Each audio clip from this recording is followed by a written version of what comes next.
ಶ್ರೀ ಗುರುಭ್ಯೋ ನಮಃ. ಆತ್ಮೀಯ ಎಲ್ಲ ನನ್ನ ವೀಕ್ಷಕರಿಗೆ ನಮಸ್ಕಾರ.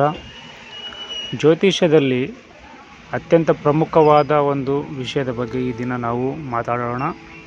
ಯಾಕೆಂದರೆ ಒಂದು ಜಾತಕವನ್ನು ನೋಡಬೇಕು, ಜಾತಕದ ಬಗ್ಗೆ ತಿಳ್ಕೋಬೇಕು, ಅದರ ಮೂಲ ರಹಸ್ಯವನ್ನು ಅರ್ಥ ಮಾಡ್ಕೋಬೇಕು ಅಂತಂದರೆ ಅವು ಮೇಯ್ನಾಗಿ ರಾಶಿಗಳ ಬಗ್ಗೆ ತಿಳ್ಕೋಬೇಕು. ರಾಶಿಯಿಂದಿರುವ ಒಂದು ಲಾಜಿಕ್ ಬಗ್ಗೆ ಏನಿದೆ, ಅದರದ್ದು ಫಿಲಾಸಫಿ ಏನು ಅನ್ನೋದ್ರ ಬಗ್ಗೆ ನಾವು ಇಲ್ಲಿ ಅರ್ಥ ಮಾಡ್ಕೋಬೇಕಾಗುತ್ತೆ. ಇದು ಪ್ರಮುಖವಾದ ಒಂದು ವಿಷಯವಾಗಿದೆ. ಈ ರಾಶಿಯ ಬಗ್ಗೆ ಆಲ್ಮೋಸ್ಟ್ ಎಲ್ಲರಿಗೂ ಗೊತ್ತಿರುತ್ತೆ. ಯಾವ್ಯಾವ ರಾಶಿ, 12 ರಾಶಿ ಇದೆ, 9 ಗ್ರಹಗಳಿದೆ, ಒಂದೊಂದು ರಾಶಿಗೂ ಒಂದೊಂದು ಅಧಿಪತಿ ಮಾಡಿದ್ದೀವಿ ಅನ್ನೋದು ಆಲ್ಮೋಸ್ಟ್ ಆಗಿ ತುಂಬ ಜನಕ್ಕೆ ಗೊತ್ತಿರುತ್ತೆ.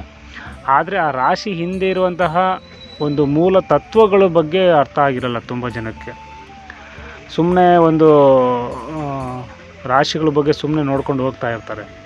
ಆದರೆ ಆ ಜ್ಯೋತಿಷ್ಯದ ಒಂದು ಮೂಲ ತತ್ವದ ಬಗ್ಗೆ, ಆ ರಾಶಿಗಳಿರುವಂತಹ ಒಂದು ರಹಸ್ಯದ ಬಗ್ಗೆ ಏನಕ್ಕೆ, ಯಾಕಂದರೆ ಪ್ರಪಂಚದಲ್ಲಿರುವಂತಹ ಪ್ರತಿಯೊಂದು ವಸ್ತುವು ಒಂದೇ ಥರ ಇರೋದಿಲ್ಲ, ಮತ್ತು ಪ್ರತಿಯೊಬ್ಬರು ಮನುಷ್ಯರು ಒಂದೇ ರೀತಿ ಇರಲ್ಲ.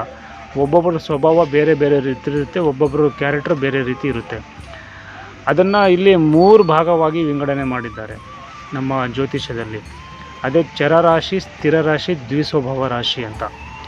ಸೊ ಈ 3 ರಾಶಿಗಳಲ್ಲೇ ಎಲ್ಲರೂ ಬಂದ್ಬಿಡ್ತಾರೆ, ಮತ್ತು ಎಲ್ಲ ವಸ್ತುಗಳು ಇದರಲ್ಲೇ ಅಡಗಿದೆ. ಈ 3 ರಾಶಿಯಲ್ಲಿ ಅಂದರೆ ಈ 3 ವಿಭಾಗದಲ್ಲಿ ಅಡಗಿದೆ ಅಂತ. ಸೊ ಅದು ಯಾವ ರೀತಿ ಇದೆ, ಅದರ ಹಿಂದಿರುವಂತಹ ಲಾಜಿಕ್ ಏನು, ಅದರ ಬಗ್ಗೆ ನಾವು ನೋಡೋದಾದರೆ, ಬಹಳ ಜನರಿಗೆ ಮೇಷರಾಶಿ ಬಗ್ಗೆ ಗೊತ್ತಿರುತ್ತೆ, ಆದರೆ ಅದು ಹಿಂದಿರುವಂತಹ ಒಂದು ಲಾಜಿಕ್ ಬಗ್ಗೆ ಗೊತ್ತಿರಲ್ಲ. ಇದನ್ನು ನಾವು ಇಲ್ಲಿ ಅರ್ಥ ಮಾಡ್ಕೋಬೇಕು. ಪ್ರತಿಯೊಂದು ರಾಶಿನೂ, ಮೇಷರಾಶಿ ಅಂತಲ್ಲ, ಪ್ರತಿಯೊಂದು ರಾಶಿಯೂ ಅದರ ಆಳವಾದ ತತ್ವದ ಬಗ್ಗೆ ಗೊತ್ತಿರಲ್ಲ. ಅದ್ರ ಹಿಂದೆ ಏನಿದೆ, ಯಾಕೆ ಇದನ್ನು ಮಾಡಿದ್ದಾರೆ, ಈ ರಾಶಿನ ಯಾಕೆ ತಗೊಂಡ್ರು, ಈ ರಾಶಿ ಯಾಕೆ, ಈ ಚರರಾಶಿ ಅಂತ ಯಾಕೆ ಇದನ್ನು ಮಾಡಿದ್ದಾರೆ ಅನ್ನೋದ್ರ ಬಗ್ಗೆ ತುಂಬ ಜನಕ್ಕೆ ಗೊತ್ತಿರಲ್ಲ. ಸೊ ಅದಕ್ಕೋಸ್ಕರ ಈ ತತ್ವಗಳು ಅರ್ಥ ಆದರೆ ಜಾತಕವನ್ನು ನಾವು ಸಂಪೂರ್ಣವಾಗಿ ಬೇರೆ ದೃಷ್ಟಿಯಿಂದ, ಬೇರೆ ಒಂದು ಗಮನದಿಂದ, ಬೇರೆ ಒಂದು ಮೈಂಡಿಂದ ನಾವು ನೋಡಲು ಸಾಧ್ಯ. ಒಂದೇ ರೀತಿ ಪುಸ್ತಕದ ಬದನೆಕಾಯಿ ರೀತಿ ಇರಲ್ಲ. ಅದಕ್ಕೆ ಇದನ್ನು ಅರ್ಥ ಮಾಡಿಕೊಂಡ್ರೆ ನಿಮ್ಮ ಲೈಫ್ ಸ್ಟೈಲು ಅಥವಾ ನಿಮ್ಮ ಸ್ಟೈಲು, ನಿಮ್ಮ ಉದಾಹರಣೆ, ನಿಮ್ಮ ಜೀವನದ ಅನುಭವ, ಒಬ್ಬೊಬ್ಬರು ವ್ಯಕ್ತಿಗೂ ಒಬ್ಬೊಬ್ಬರಿಗೂ ಜೀವನದಲ್ಲಿ ಅನೇಕ ಅನುಭವಗಳು, ಅನೇಕ ರೀತಿಯಲ್ಲಿ ಯೋಚನೆಗಳು ಇರ್ತವೆ. ಅವರವ್ರ ಯೋಚನೆ ತಕ್ಕಂತೆ ಅರ್ಥಗಳು, ಅವರವರ ಅನುಭವ ತಕ್ಕಂತೆ ನೀವು ವಿಚಾರ ಮಾಡ್ಬೋದು, ಕಲಿಬೋದು, ಮತ್ತು ಅದನ್ನು ಬೇರೆಯವರಿಗೂ ಅದನ್ನು ಅರ್ಥ ಮಾಡಿಕೊಂಡು ಹೇಳ್ಬೋದು. ಆ ಒಂದು ದೃಷ್ಟಿಕೋನದಲ್ಲಿ ನಾನು ಇದನ್ನು ನಿಮಗೆ ಹೇಳುವಂತಹ ಒಂದು ಪ್ರಯತ್ನವನ್ನು ಮಾಡ್ತಾಯಿದ್ದೀನಿ. ಓಕೆ. ಸೊ ಹಾಗೆ ಇಲ್ಲಿ ಚರರಾಶಿ ಅಂದರೆ ಏನು ಅಂತ ನಾವು ನೋಡ್ಕೋಬೇಕು. ಚರ ಅಂದರೆ ಮೂವೇಬಲ್ ಅಂತ ಹೇಳ್ತೀವಿ. ಚರ ಅಂದರೆ ಇಂಗ್ಲೀಷಲ್ಲಿ ಅದನ್ನೇ ಚಲಿಸೋದು ಅಂತ ಅರ್ಥ. ಅಂದರೆ ಚಲನೆ ಮಾಡೋದು, ಅಂದರೆ ಸ್ಥಳ ಬದಲಾಯಿಸುವಂಥದ್ದನ್ನು ನಾವು ಚರರಾಶಿ ಅಂತ ಹೇಳ್ತೀವಿ. ಉದಾಹರಣೆಗೆ ಮನುಷ್ಯ, ಪ್ರಾಣಿಗಳು, ಹಕ್ಕಿಗಳು, ಹಾವು, ವಾಹನ, ಗಾಳಿ, ನೀರು, ಈ ಥರ ತುಂಬ ಇದ್ದಾವೆ. ಇದು ಎಲ್ಲ ಚಲನೆಯಲ್ಲಿ ಇರ್ತವೆ. ಇವೆಲ್ಲ ಅದನ್ನು ನಾವು ಚರರಾಶಿ ಅಂತ ಕರಿತೀವಿ. ಈ ಥರ ಅದನ್ನು ನಾವು ಚರರಾಶಿ ಅಂತ ಕರಿತೀವಿ. ಆದರೆ ನಾವು ಚರರಾಶಿ ಅಂದರೆ ಯಾವ್ಯಾವ ತೊಗೊತೀವಿ, ಮೇಷರಾಶಿ, ಕಟಕ ರಾಶಿ, ತುಲಾ ರಾಶಿ ಮತ್ತು ಮಕರ ರಾಶಿಯನ್ನು ಚರರಾಶಿ ಅಂತ ಕರಿತೀವಿ. ಅಂದರೆ 1, 4, 7, 10 ಇದು ಚರರಾಶಿಗಳು ಅಂತ ಕರಿತೀವಿ. ವೆರಿ ಇಂಪಾರ್ಟೆಂಟು ಚರರಾಶಿ. ಒಬ್ಬ ವ್ಯಕ್ತಿಯ ಜೀವನದಲ್ಲಿ 1ನೇ ಮನೆ ವೆರಿ ಇಂಪಾರ್ಟೆಂಟು. ಲಗ್ನ ಅಂತ ಕರಿತೀವಿ. 1, 4, 7, 10 ಒಬ್ಬ ವ್ಯಕ್ತಿಗೆ ವೆರಿ ವೆರಿ ವೆರಿ ಇಂಪಾರ್ಟೆಂಟ್ ಆಗುತ್ತೆ. ಅದು ಯಾಕೆ ಅಂತ ಮುಂದೆ ಹೇಳ್ತೀನಿ. ಫಸ್ಟು ನಾವು ಇಲ್ಲಿ ಪರಿಚಯ ಮಾಡ್ಕೊಳ್ಳೋಣ, ಯಾವ್ಯಾವುದು ಏನೇನು ಅಂತ. ನಾವು ಬೇಸಿಕ್ಕಾಗಿ ಅದರ ಒಂದು ಪರಿಚಯ ಮಾಡಿಕೊಂಡ್ರೆ ಮುಂದೆ ಅದು ಯಾವ ಥರ ಅಂತ ಅರ್ಥ ಆಗುತ್ತೆ. ಸೊ ಹಾಗಾಗಿ ಚರರಾಶಿ ಏನನ್ನು ಕಲಿಸ್ಕೊಡುತ್ತೆ ಅಂತ ನಾವು ನೋಡೋದಾದರೆ, ನಮಗೆ ಬದಲಾವಣೆ, ಪ್ರಯಾಣ, ಸ್ಥಳಾಂತರ, ಅಭಿವೃದ್ಧಿ, ಒಂದು ಹೊಸ ಅನುಭವ, ಇವುಗಳನ್ನು ಅದು ಸೂಚನೆ ಮಾಡುತ್ತೆ. ಚರರಾಶಿ ಮಾಡುವಂತಹ ಸೂಚನೆಗಳು ಇವು. ಆದರೆ ಸ್ಥಿರ ರಾಶಿ ಅಂದರೆ ಫಿಕ್ಸಡ್ ಸೈನ್ ಅಂತ, ಅಂದರೆ ಸ್ಥಿರ, ಅಲ್ಲೇ ಇರುತ್ತೆ, ಬದಲಾಗಲ್ಲ, ಹೋಗಲ್ಲ, ಹಿಂದೆ ಹೋಗಲ್ಲ, ಮುಂದೆ ಬರಲ್ಲ. ಇದನ್ನು ಸ್ಥಿರ ರಾಶಿ ಅಂತ ಕರಿತೀವಿ. ಇದನ್ನು ನಾವು ಉದಾಹರಣೆ ತಗೊಂಡ್ರೆ ಮನೆ, ಬೆಟ್ಟ, ಒಂದು ಮರ, ಜಮೀನು, ಒಂದು ಕಟ್ಟಡ, ಫೌಂಡೇಶನು, ದೇವಾಲಯ, ಈ ಥರ ತಗೊಂಡ್ರೆ ಇದು ಸ್ಥಿರ ರಾಶಿ. ಅಂದರೆ ಇದು ಬದಲಾಯಿಸೋದಿಲ್ಲ, ಫಿಕ್ಸ್ ಆಗಿರುತ್ತೆ. ಆದ್ದರಿಂದ ಇದನ್ನು ಸ್ಥಿರ ರಾಶಿಗಳು ಅಂತ ಕರಿತೀವಿ. ಸ್ಥಿರ ರಾಶಿಗಳು ಯಾವ್ಯಾವು? 4 ಸ್ಥಿರ ರಾಶಿಗಳಿದ್ದಾವೆ. ವೃಷಭ, ಸಿಂಹ, ವೃಶ್ಚಿಕ ಮತ್ತು ಕುಂಭ 2, 5, 8, 11 ಇದು ಸ್ಥಿರ ರಾಶಿಗಳು. ಇವು ಏನು ಸೂಚಿಸುತ್ತಪ್ಪ ಅಂದರೆ ಸ್ಥಾಪನೆ, ಸ್ಥಿರತೆ, ಶಾಶ್ವತ, ಜವಾಬ್ದಾರಿ, ಆಸ್ತಿ, ಈ ರೀತಿಯ ಒಂದು ಅಂಶಗಳನ್ನು, ಈ ರೀತಿಯ ಒಂದು ವಿಷಯಗಳನ್ನು ಅದು ಸೂಚನೆ ಮಾಡುತ್ತೆ. ಅದೇ ರೀತಿ ದ್ವಿಸ್ವಭಾವ ರಾಶಿ ಅಂದರೆ ಕಾಮನ್ ಸೈನ್ ಅಂತ ಹೇಳ್ತೀವಿ. ಅಂದರೆ ದ್ವಿಸ್ವಭಾವ ರಾಶಿ ಇದು ಎರಡರ ನಡುವೆ ಇರುತ್ತೆ, ಮಧ್ಯದಲ್ಲಿರುತ್ತೆ. ಆ ಕಡೆನೂ ಇಲ್ಲ, ಈ ಕಡೆನೂ ಇಲ್ಲ, ಸೆಂಟ್ರ್ ಇರುತ್ತೆ. ಅಂದರೆ ಈ ಕಡೆ ಚಲನೆಯೂ ಇದೆ, ಈ ಕಡೆ ಸ್ಥಿರತೆಯೂ ಇದೆ. ಸ್ಥಿರವಾಗಿಯೂ ಇರುತ್ತೆ, ಚಲನಾಗಿಯೂ ಇರುತ್ತೆ. ಅಂದರೆ ಅಗತ್ಯವಿದ್ದರೆ ಅಗತ್ಯಕ್ಕೆ ತಕ್ಕಂತೆ ಬದಲಾಗುತ್ತೆ ಅಂತ ಅರ್ಥ. ಅಗತ್ಯವಿದ್ದರೆ ಬದಲಾಗುತ್ತೆ, ಅಗತ್ಯವಿದ್ದರೆ ಸ್ಥಿರವಾಗುತ್ತೆ. ಉದಾಹರಣೆಗೆ ಇದನ್ನು ತಗೊಳ್ಳೋದಾದರೆ ಸಂದರ್ಭ ತಕ್ಕಂತೆ ಬದಲಾಗೋದು.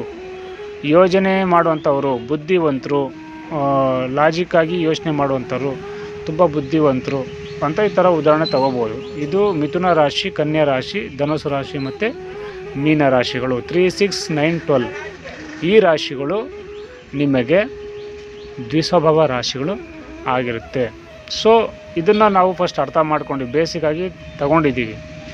ಆದರೆ ಇದನ್ನು ತುಂಬ ಲಾಜಿಕ್ಕಾಗಿ ಅರ್ಥ ಮಾಡಿಕೊಂಡು ಸ್ವಲ್ಪ ಆಳವಾಗಿ ನೋಡೋದಾದರೆ ಇದರ ಇರುವ ಹಿಂದಿನ ತತ್ವಗಳನ್ನು ನಾವು ಅರ್ಥ ಮಾಡ್ಕೋಬೇಕಾಗುತ್ತೆ. ಅಂದರೆ ಇಲ್ಲಿ ಒಂದು ದೃಷ್ಟಿಕೋನ ಬೇರೆ ರೀತಿ ಬದಲಾಗುತ್ತೆ. ಅಂದರೆ ಇದು ಕೇವಲ ರಾಶಿಗಳ ವಿವರವಲ್ಲ, ಇದು ಜೀವನದ ಚಲನೆಯ ನಿಯಮ, ಅಂದರೆ ಲಾ ಆಫ್ ಮೋಷನ್ ಅಂತ ಕರಿತೀವಿ. ಅಂದರೆ ಚರರಾಶಿ ಅಂದರೆ ಆರಂಭ, ಚಲನೆ, ಕ್ರಿಯೆಯನ್ನು ಸೂಚಿಸುತ್ತೆ. ಸ್ಥಿರ ರಾಶಿ ಅಂದರೆ ಸ್ಥಿರತೆ, ಭದ್ರತೆ, ಸಂರಕ್ಷಣೆಯನ್ನು ಸೂಚನೆ ಮಾಡುತ್ತೆ. ದ್ವಿಸ್ವಭಾವ ರಾಶಿ ಅಂದರೆ ಹೊಂದಾಣಿಕೆ, ಪರಿವರ್ತನೆ ಮತ್ತು ಪೂರ್ಣತೆ ಅದನ್ನು ಸೂಚನೆ ಮಾಡುತ್ತೆ. ಅಂದರೆ ಒಂದು ಘಟನೆ ಜಾತಕದಲ್ಲಿ ನಡೆಯಬೇಕಾದರೆ ಈ ಕೆಲಸ ಅನ್ನೋದು ಅಥವಾ ಈ 3 ಸ್ವಭಾವಗಳನ್ನೋದು ಯಾವುದೋ ಒಂದು ರೀತಿಯಲ್ಲಿ ಕೆಲಸ ಮಾಡುತ್ತಲೇ ಇರ್ತವೆ. ಈ 3ರಲ್ಲೂ ಎಲ್ಲ ಅಡಗಿದೆ ಅಂತ ಅರ್ಥ. ಸೊ ಹಾಗಾಗಿ ಚರರಾಶಿ, ದ್ವಿಸ್ವಭಾವ ರಾಶಿ ಅನ್ನೋದು ಸುಮ್ಮನೆ ಒಂದು ಮೇಲ್ನೋಟಕ್ಕೆ ನಾವು ಕಾಣಿಸಿದ್ರೂ ಅದು ಒಂದು ಸೃಷ್ಟಿಯ ಮೂಲ ಚಲನೆಯ ಶಕ್ತಿಯನ್ನು ಸೂಚಿಸುವಂಥ ತತ್ವಗಳು ಇವು. ಈ ತತ್ವ ವೆರಿ ಇಂಪಾರ್ಟೆಂಟು.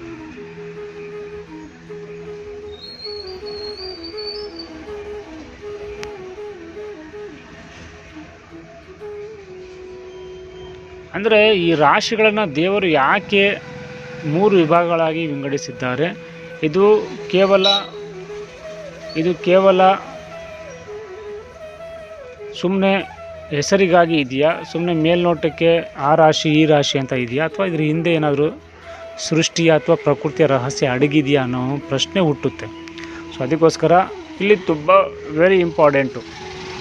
ನಾವು ಚರರಾಶಿಯನ್ನು ತಗೊಳ್ಳಂದ್ರೆ ಸ್ವಲ್ಪ ಇನ್ನೂ ಕ್ಲಿಯರಾಗಿ ನಾವು ಅರ್ಥ ಮಾಡ್ಕೋಬೇಕಂದ್ರೆ ಕೆಲವೊಂದು ಉದಾಹರಣೆಗಳನ್ನು ನಾವು ಅರ್ಥ ಮಾಡಿಕೊಂಡ್ರೆ ಈ ಚರರಾಶಿ, ಸ್ಥಿರರಾಶಿ ಬಗ್ಗೆ ಇನ್ನೂ ಸ್ವಲ್ಪ ಆಳವಾಗಿ ಅರ್ಥ ಆಗುತ್ತೆ. ಚರರಾಶಿಗೆ ಸ್ವಲ್ಪ ನಾವು ಉದಾಹರಣೆ ತಗೊಳ್ಳೋದಾದರೆ, ಉದಾಹರಣೆಗೆ ಒಂದು ಕಾರು ಅಂತ ತಗೊಳ್ಳಿ. ಒಂದು ಕಾರು, ಆ ಕಾರು ಓಡ್ತಾ ಇದೆ ಅಂತಂದರೆ ಅದು ಚರ ಸ್ಥಿತಿಯಲ್ಲಿದೆ, ಚರರಾಶಿ ಅಂತ ಅರ್ಥ. ಪಾರ್ಕ್ ಮಾಡಲಾಗಿದೆ ಅಂತಂದರೆ ಅದು ಸ್ಥಿರ ರಾಶಿ ಆಗಿದೆ ಅಂತ. ಕಾರು ಅಂದರೆ ಅದೇ ಕಾರು ಬೇಕಾದಾಗ ಓಡ್ತದೆ, ಬೇಕಾದಾಗ ನಿಲ್ಲುತ್ತದೆ ಅಂದರೆ ಅದೇ ದ್ವಿಸ್ವಭಾವ ರಾಶಿ ಅಂತ ಅರ್ಥ. ಅಂದರೆ ಇಡೀ ಜಗತ್ತಿನ ಪ್ರತಿಯೊಂದು ವಸ್ತುವನ್ನು ಈ 3 ಸ್ವಭಾವಗಳಲ್ಲಿ ನಾವು ಒಂದಾಗಿ ನೋಡಬಹುದು ಅನ್ನೋದಕ್ಕೆ ನಾನು ಇದು ಉದಾಹರಣೆ ಹೇಳ್ತಾ ಇರೋವಂಥದ್ದು. ಹಾಗಾಗಿ ಒಬ್ಬ ಮನುಷ್ಯನೂ ಸಹ ಅಷ್ಟೇ. ಒಬ್ಬ ಮನುಷ್ಯ ಅಥವಾ ಒಬ್ಬ ವ್ಯಕ್ತಿ ಒಂದು ಕೆಲಸ ಹುಡ್ಕೊಂಡು ಊರು ಬಿಟ್ಟು ಬೆಂಗಳೂರಿಗೆ ಹೋಗ್ತಾ ಇದ್ದಾನೆ ಅಂತಂದರೆ ಅದು ಚರರಾಶಿ. ಆ ಬೆಂಗಳೂರಲ್ಲೇ ಇದ್ದು ಮನೆ ಕಟ್ಕೊಂಡು ಕುಟುಂಬ ಕಟ್ಕೊಂಡು ನೆಲೆಸುತ್ತಾನೆ ಅಂತಂದರೆ ಅದು ಸ್ಥಿರ ರಾಶಿ. ನಂತರ ಕೆಲಸ ಬದಲಾಯಿಸೋದು, ವ್ಯವಹಾರ ಮಾಡೋದು, ಬಿಸ್ನೆಸ್ ಮಾಡೋದು, ಇನ್ನೊಂದು ಮಾಡೋದು, ಅದೇ ರೀತಿ ಎಲ್ಲ ರೀತಿಯಲ್ಲೂ ಇದ್ದು ಒಂದು ಜೀವನವನ್ನು ಕಟ್ಕೊಂಡು ಜೀವನವನ್ನು ಹೊಂದ್ಕೊಳ್ತಾ ಇದ್ದಾನೆ ಅಂತಂದರೆ ಅದು ದ್ವಿಸ್ವಭಾವ ರಾಶಿ. ಅದೇ ರೀತಿ ನಮ್ಮ ಜೀವನದಲ್ಲೂ ಈ 3 ಹಂತಗಳು ಇದೆ ಅಲ್ವೇ? ಹಾಗೆಯೇ ಇದು ಜ್ಯೋತಿಷ್ಯಕ್ಕೂ ಕನೆಕ್ಟ್ ಮಾಡಿ ನೋಡಿದಾಗ ಜ್ಯೋತಿಷ್ಯ ಅನ್ನೋದು ಇದೇ ರೀತಿ ನಾವು ಅರ್ಥ ಮಾಡ್ಕೋಬೇಕು. ಅಂದರೆ ಜ್ಯೋತಿಷ್ಯ ಅನ್ನೋದು ಕೇವಲ ಗ್ರಹಗಳನ್ನು ನೋಡುವ ಒಂದು ಶಾಸ್ತ್ರವಲ್ಲ, ಇದು ಜೀವನ ಹೇಗೆ ಚಲಿಸುತ್ತೆ ಎಂಬುದನ್ನು ಹೇಳುವಂತಹ ಒಂದು ಸೈನ್ಸ್, ಪ್ಯೂರ್ ಸೈನ್ಸ್, ವಿಜ್ಞಾನ ಅಂತ ಹೇಳ್ಬೋದು. ಅದಕ್ಕಾಗಿಯೇ ರಾಶಿಗಳನ್ನು 3 ಸ್ವಭಾವಗಳಾಗಿ ವಿಂಗಡಿಸಿದ್ದಾರೆ. ಅಂದರೆ ಇದನ್ನು ನಾವು ಅರ್ಥ ಮಾಡ್ಕೋಬೇಕು. ಇದು ಚರರಾಶಿ ಅಂದರೆ ಯಾಕೆ ಚರರಾಶಿಯನ್ನು ಈ ಭಾವಗಳಿಗೆ ಹೇಳಿದ್ದಾರೆ ಅಂದರೆ 1ನೇ ಮನೆ, 4ನೇ ಮನೆ, 7ನೇ ಮನೆ ಮತ್ತು 10ನೇ ಮನೆ ಈ ರಾಶಿಗಳನ್ನು ಚರ ರಾಶಿಗಳು ಎಂದು ಕರೀತಾರೆ. ಏಕೆಂದರೆ ಇವು ಜೀವನವನ್ನು ಮುಂದೆ ಸಾಗಿಸುತ್ತೆ ಅಂತ ಅರ್ಥ. ಜೀವನವನ್ನು ಮುಂದಕ್ಕೆ ತಗೊಂಡು ಹೋಗುವಂತಹ ರಾಶಿಗಳು, ಅದಕ್ಕಾಗಿ ಇದನ್ನು ಚರರಾಶಿಗಳು ಅಂತ ಕರೆದ್ರು. ಉದಾಹರಣೆಗೆ 1ನೇ ಮನೆ. 1ನೇ ಮನೆ ಅಂದರೆ ಏನು? ನಾನು, ನನ್ನ ಲಗ್ನ, ನನ್ನ ಜನನ. 1ನೇ ಮನೆ ಅನ್ನೋದು ಆರಂಭ ಅಂತ ಕರಿತೀವಿ, ಸ್ಟಾರ್ಟಿಂಗ್ ಲೈಫ್. ಅದನ್ನು 1ನೇ ಮನೆ ಅಂತ ಹೇಳ್ತಾರೆ. ಅದೇ 1ನೇ ಭಾವ ಅಥವಾ ಮನೆ ಅಂತಂದರೆ ನಮಗೆ ಜನನ ಕೊಡುವಂಥದ್ದು, ನಮ್ಮ ಲೈಫ್ ಆರಂಭ ಆಗುವಂಥದ್ದನ್ನು ನಾವು 1ನೇ ಮನೆ ಅಂತ ಕರಿತೀವಿ. ಅದೇ ರೀತಿಯಲ್ಲಿ 4ನೇ ಮನೆ ಅನ್ನೋದು ನಮ್ಮ ಮನೆ, ನಮ್ಮ ಶಿಕ್ಷಣ, ನಮ್ಮ ಬೆಳವಣಿಗೆ, ನಮ್ಮ ಆಂತರಿಕ ಬೆಳವಣಿಗೆ ಅಂತಲೇ ಕರಿಬೋದು. ಅದು 7ನೇ ಮನೆ, 7ನೇ ಭಾವ ಅಂತಂದರೆ ನಮ್ಮ ಮದುವೆ, ನಮ್ಮ ಪಾಲುದಾರಿಕೆ. 10ನೇ ಮನೆ ಅಂದರೆ ವೃತ್ತಿ ಮತ್ತು ಸಮಾಜದಲ್ಲಿ ಸ್ಥಾನ. ಈ 4 ಜೀವನದಲ್ಲಿ ದೊಡ್ಡ ತಿರುವುಗಳನ್ನು ತರುತ್ತವೆ ಲೈಫಲ್ಲಿ. ಈ 4 ಮನೆಗಳು ಮನುಷ್ಯನ ಲೈಫಲ್ಲಿ very very very important. Okay, so ಅದಕ್ಕೋಸ್ಕರ ಇದು ಚರರಾಶಿಗಳಿಗೆ ನಾವು ಇದನ್ನು ತಗೊಳ್ತೀವಿ. ಅದೇ ಸ್ಥಿರ ರಾಶಿಗಳು ಅಥವಾ ಸ್ಥಿರ ಭಾವಗಳು ಅಂತ ಅದರ ಮಹತ್ವ ನೋಡೋದಾದರೆ ಅದು 2ನೇ ಮನೆ, 5ನೇ ಮನೆ, 8ನೇ ಮನೆ ಮತ್ತು 11ನೇ ಮನೆ. ಇವು ಜೀವನದಲ್ಲಿ ಸ್ಥಿರತೆಗಳನ್ನು ನಿರ್ಮಾಣ ಮಾಡುತ್ತೆ. ಹೇಗೆ ಅಂತಂದರೆ 2ನೇ ಮನೆ ಅಂದರೆ ಹಣ, ಕುಟುಂಬ. 5ನೇ ಮನೆ ಅಂದರೆ ಸಂತಾನ. 8ನೇ ಮನೆ ಅನ್ನೋದು ಆಯುಷ್ಯ. 11ನೇ ಮನೆ ಅನ್ನೋದು ಲಾಭ. ಇವು ನಮ್ಮ ಜೀವನದಲ್ಲಿ ಒಂದು ಫೌಂಡೇಶನ್ ಇದ್ದಂಗೆ, ಅಡಿಪಾಯ ಇದ್ದಂಗೆ. ಅದೇ ರೀತಿಯಲ್ಲಿ ದ್ವಿಸ್ವಭಾವ ರಾಶಿಗಳನ್ನು ನೋಡಿದ್ರೆ 3, 6, 9, 12 ಭಾವಗಳು ನಮಗೆ ಇವು ಬದಲಿಸುತ್ತೆ ಮತ್ತು ಕಲಿಸುತ್ತೆ. ನಮ್ಮ ಜೀವನದ ಅನುಭವದ ಒಂದು ಪಾಠಗಳು ಇವೆಲ್ಲ. ದ್ವಿಸ್ವಭಾವ ರಾಶಿಗಳಂತ ಏನು ಕರಿತೀವಿ, ಅದು ಅನುಭವದಿಂದ ಬರೋವಂಥದ್ದು, ನಮಗೆ ಅನುಭವ ಆಗೋವಂಥದ್ದು, ಅನುಭವದ ಭಾವಗಳು ಅಂತಲೂ ಕರಿಬೋದು ಇದನ್ನು. ಸೊ ಅದಕ್ಕೋಸ್ಕರ ಒಂದು ಜಾತಕದಲ್ಲಿ ಚರರಾಶಿಗಳು ಹೆಚ್ಚು ಇದ್ದರೆ ಅಥವಾ ಚರ ಭಾವಗಳು ಕನೆಕ್ಟ್ ತುಂಬ ಜಾಸ್ತಿ ಆಗಿದ್ರೆ ಆ ವ್ಯಕ್ತಿ ಜೀವನ ಯಾವಾಗಲೂ ಚಲನೆಯಲ್ಲಿರುತ್ತೆ. ಅಂದರೆ ತುಂಬ ಮೈಂಡ್ ಫಾಸ್ಟ್ ಇರುತ್ತೆ, ಯಾವಾಗಲೂ ಬೆಳವಣಿಗೆ ಕಡೆ ಮೈಂಡ್ ಓಡ್ತಾ ಇರುತ್ತೆ, ಪ್ರಯಾಣದ ಕಡೆ ಬದಲಾವಣೆಗಳನ್ನು ತುಂಬ ಅನುಭವಿಸ್ತಾನೆ, ಬದಲಾವಣೆ ಕಡೆ ತುಂಬ ಅವನು ಯೋಚನೆ ಮಾಡ್ತಾನೆ. ಇವೆಲ್ಲ ರಾಶಿ ಬಗ್ಗೆ ಹೇಳ್ತಾ ಇದ್ದೀರಲ್ವ, ಚರರಾಶಿ, ಸ್ಥಿರ ರಾಶಿ ಅಂತೀರಾ, ಮೇಷರಾಶಿ ಅಂತೀರಾ, ಇನ್ನೊಂದು ಕಡೆ ನೀವು ರಜಸ್ ಗುಣ, ಥಾಮಸ್ ಗುಣ ಅಂತೀರಾ. ಈ ಥರ ಹೇಳಿದ್ರೆ ಯಾರಿಗೆ ಅರ್ಥ ಆಗುತ್ತೆ ಅಂತ ಕೆಲವರು ಅನ್ಕೋಬೋದು, ಕೆಲವರು ಕಮೆಂಟು ಮಾಡ್ಬೋದು. ಇದು ಜಾತಕಕ್ಕೆ ಹೇಗೆ ಅಪ್ಲೈ ಮಾಡಬೇಕು, ಜಾತಕದಲ್ಲಿ ಇದನ್ನು ಹೇಗೆ ನೋಡಬೇಕು ಅಂತ ನಾವು ನೋಡೋದಾದರೆ, ಉದಾಹರಣೆ ತಗೊಂಡ್ರೆ 2ನೇ ಮನೆ. 2ನೇ ಮನೆಯಲ್ಲಿ ನಾವು ಏನು ನೋಡ್ತೀವಿ? ಹಣ ನೋಡ್ತೀವಿ, ಧನಸ್ಥಾನ ಅಂತ ಕರಿತೀವಿ.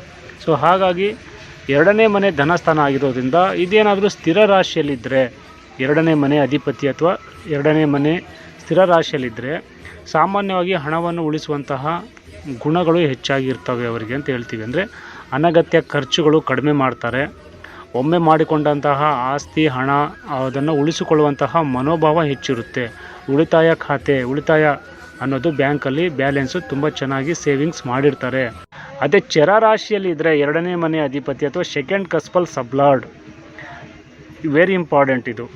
ಇದನ್ನು ನಾವು KPನಲ್ಲಿ ನೋಡಿದಾಗ ತುಂಬ ನಿಖರವಾಗಿ ಗೊತ್ತಾಗುತ್ತೆ. ಸೊ ಇದೇನಾದರೂ ಚರರಾಶಿಯಲ್ಲಿ ಬಂದುಬಿಟ್ರೆ, ಸೊ ಅವಾಗ ಏನಾಗುತ್ತೆ, ಚರರಾಶಿಯಲ್ಲಿದ್ದರೆ ಹಣದ ಅರಿವು ಇರುತ್ತೆ, ಕೈಯಲ್ಲಿ ದುಡ್ಡು ಬರುತ್ತೆ, ಆದರೆ ನಿಲ್ಲಲ್ಲ, ನೀರಿನಂತೆ ಖರ್ಚಾಗುತ್ತೆ, ಖರ್ಚು ಜಾಸ್ತಿ ಆಗುತ್ತೆ, ಪ್ರಯಾಣ ಜಾಸ್ತಿ ಆಗುತ್ತೆ, ವ್ಯಾಪಾರ ವ್ಯವಹಾರ, ಹೊಸದಾಗಿ ಮಾಡುವಂಥ ಕೆಲಸ ಕಾರ್ಯಗಳು, ಅಗತ್ಯಗಳಿಗೆ ಹಣ ನಿರಂತರವಾಗಿ ಖರ್ಚಾಗುತ್ತೆ. ಹೆಚ್ಚಾದ ಒಂದು ಖರ್ಚು ಇವರಲ್ಲಿ ಇರುತ್ತೆ ಅಂತ ಹೇಳ್ತೀವಿ. ಖರ್ಚು ಅಂತ ಬಂದಾಗ ನಾವು ಇದೊಂದೇ ಅಲ್ಲ, ಇನ್ನೂ ಬೇರೆ ಬೇರೆ ಪ್ಯಾಟ್ರನ್ನೆಲ್ಲ ನೋಡಬೇಕಾಗುತ್ತೆ. ಸೊ ಹಾಗಾಗಿ 12ನೇ ಮನೆ ಅಧಿಪತಿ ಮತ್ತು ಇವರು ಏನಕ್ಕೋಸ್ಕರ ಖರ್ಚು ಮಾಡ್ತಾರೆ, ಯಾಕೆ ಇಷ್ಟೆಲ್ಲ ಆಗ್ತಾಯಿದೆ ಅನ್ನೋದ್ರ ಬಗ್ಗೆ ಅದು ಇನ್ನೊಂದಿದೆ. ಬಟ್ ಆದರೆ ಇದು 2ನೇ ಮನೆ ಅಧಿಪತಿ ಚರರಾಶಿಯಲ್ಲಿದ್ದರೆ ಖರ್ಚು ಜಾಸ್ತಿ ಇರುತ್ತೆ, ಉಳಿತಾಯ ಅನ್ನೋದು ತುಂಬ ಕಮ್ಮಿ ಇರುತ್ತೆ, ಸೇವಿಂಗ್ಸ್ ಕಮ್ಮಿ ಇರುತ್ತೆ ಅಂತ ಅದನ್ನು ನೋಡಿ ಹೇಳ್ಬೋದು. ಅದೊಂದು ಇಂಡಿಕೇಶನ್ ಕೊಡುತ್ತೆ, ಅದನ್ನು ಇಲ್ಲಿ ಅರ್ಥ ಮಾಡ್ಕೋಬೇಕು. ಅದೇ ದ್ವಿಸ್ವಭಾವ ರಾಶಿಯಲ್ಲಿ ಇದ್ದರೆ ಸೆಕೆಂಡ್ ಕಸ್ಪಲ್ ಸಬ್ಲಾರ್ಡ್ ಅಥವಾ 2ನೇ ಮನೆ ಅಧಿಪತಿ ಉಳಿತಾಯನೂ ಮಾಡ್ತಾನೆ, ಅಗತ್ಯ ಬಂದರೆ ಖರ್ಚು ಮಾಡ್ತಾನೆ, ಎರಡೂ ಕಡೆ ಇರುತ್ತೆ, ಬ್ಯಾಲೆನ್ಸಿಂಗ್ ಇರುತ್ತೆ. ಪರಿಸ್ಥಿತಿಗೆ ತಕ್ಕಂತೆ ಹಣಕಾಸು ಬದಲಾಗ್ತಾ ಹೋಗುತ್ತೆ, ನಿರ್ಧಾರ ಮಾಡ್ತಾ ಇರ್ತಾನೆ. ಸೊ ಈ ಥರ ಖರ್ಚು ಇರುತ್ತೆ ಮತ್ತು ಹಣನೂ ಬರುತ್ತೆ, ಎರಡೂ ಬ್ಯಾಲೆನ್ಸಿಂಗ್ ಇರುತ್ತೆ ಇವರಿಗೆ ಅಂತ ಹೇಳ್ಬೋದು. ಅದೇ ಉದಾಹರಣೆ ನಾವು 10ನೇ ಮನೆಗೆ ತಗೊಂಡ್ರೆ, ಅಂದರೆ 10ನೇ ಮನೆ ವೃತ್ತಿ ಅಂತ ಹೇಳ್ತೀವಿ, ಓಕೆ, ಮಾಡುವಂತಹ ಕೆಲಸ ಕಾರ್ಯಗಳು ಅಂತ ಹೇಳ್ತೀವಿ. ಅದೇ 10ನೇ ಮನೆ ಅಧಿಪತಿ ಯಾವ ಭಾವ ಅಥವಾ ಚರರಾಶಿಗೆ ಹೋಗಿದೆಯಾ, ಸ್ಥಿರ ರಾಶಿಗೆ ಹೋಗಿದೆಯಾ, ದ್ವಿಸ್ವಭಾವ ರಾಶಿಗೆ ಹೋಗಿದೆಯಾ ಅನ್ನೋದು ವೆರಿ ಇಂಪಾರ್ಟೆಂಟು. 10ನೇ ಮನೆ ಅಧಿಪತಿ ಏನಾದರೂ ಚರ ರಾಶಿಯಲ್ಲಿದ್ದರೆ, 10th ಕಸ್ಪಲ್ ಸಬ್ಲಾರ್ಡ್ ಏನಾದರೂ ಚರ ರಾಶಿಯಲ್ಲಿದ್ದರೆ ಅವರು ಹೆಚ್ಚಾಗಿ ಓಡಾಡ್ಕೊಂಡು ಮಾಡೋಂಥ ಕೆಲಸಗಳೇ ಜಾಸ್ತಿ ಇರುತ್ತೆ. ಅಂದರೆ ಟ್ರಾವೆಲಿಂಗ್ ಮಾಡೋದು, ಸೇಲ್ಸ್ ಮಾಡೋದು, ಮಾರ್ಕೆಟಿಂಗ್ ಮಾಡೋದು, ಡ್ರೈವರ್ ಆಗಿರ್ಬೋದು, ಪೈಲಟ್ ಆಗಿರ್ಬೋದು, ಟೂರ್ ಆ್ಯಂಡ್ ಟ್ರಾವೆಲ್ ಕೆಲಸಗಳಾಗಿರ್ಬೋದು, ಟೂರ್ ಗೈಡ್ ಮಾಡೋವಂಥವ್ರು ಆಗಿರ್ಬೋದು, ಫೀಲ್ಡ್ ಆಫೀಸರ್ ಆಗಿರ್ಬೋದು, ಪೊಲೀಸ್ ಫೀಲ್ಡಲ್ಲಿ ಕೆಲಸ ಮಾಡೋರು ಆಗಿರ್ಬೋದು, ಅಥವಾ ರಾಜಕೀಯ ಕೆಲಸಗಳಾಗಿರ್ಬೋದು. ಒಟ್ಟಾರೆಯಾಗಿ ಚರ ಅಂತಂದರೆ ಏನು, ಮೂವ್ ಆಗೋವಂಥದ್ದು, ಅಂದರೆ ಓಡಾಡ್ಕೊಂಡು ಕೆಲಸ ಮಾಡೋವಂಥದ್ದು. ಅಂದರೆ ಇವಾಗ ಬಿಸ್ನೆಸ್ಸು ತುಂಬ ಜನ ಈ ಗಾಡಿಗಳಲ್ಲೆಲ್ಲ ಓಡಾಡಿಕೊಂಡು ಎಲ್ಲ ಮಾರ್ತಾ ಇರ್ತಾರೆ. ಬಟ್ಟೆ ವ್ಯಾಪಾರ ಆಗಿರ್ಬೋದು, ದಿನಸಿ ವ್ಯಾಪಾರ ಆಗಿರ್ಬೋದು. ಅದು ಚರ ರಾಶಿಯಲ್ಲಿದ್ದರೆ ಅಂದರೆ ಓಡಾಡ್ಕೊಂಡು ಮಾಡ್ತಾರೆ, ಅಂದರೆ ಊರು ಅಲ್ದು ವ್ಯಾಪಾರ ಮಾಡೋವಂಥವ್ರು. ಇದು ಚರ ರಾಶಿಯಲ್ಲಿ ಇರೋಂತಹ ಸಾಧ್ಯತೆಗಳು ಹೆಚ್ಚಾಗಿರುತ್ತೆ. ಅದೇ ಸ್ಥಿರ ರಾಶಿಯಲ್ಲಿ ಅಂತಂದರೆ ಒಂದೇ ಕಡೆ ಕೆಲಸ ಮಾಡ್ತಾರೆ, ಒಂದೇ ಕಡೆ ಬಟ್ಟೆ ವ್ಯಾಪಾರ, ಒಂದೇ ವ್ಯಾಪಾರ ಇರುತ್ತೆ. ಡೈಲಿ ಹೋಗ್ತಾರೆ, ಆ ಶಾಪ್ ತೆಗಿತಾರೆ, ಅಲ್ಲೇ ಕೆಲಸ ಮಾಡಿಬಿಟ್ಟು ಮನೆಗೆ ಬರ್ತಾರೆ. ಇದು ಸ್ಥಿರವಾಗಿ. ಅದೇ ಬಟ್ಟೆ ವ್ಯಾಪಾರ ಒಂದು ವಾಹನದಲ್ಲಿ ಹಾಕ್ಕೊಂಡು ಬೇರೆ ಮನೆಗೆ ಹೋಗಿ ಮಾರೋಂಥದ್ದು, ಅದು ಚರ ರಾಶಿ ಅಂತ ತಗೋಬೋದು.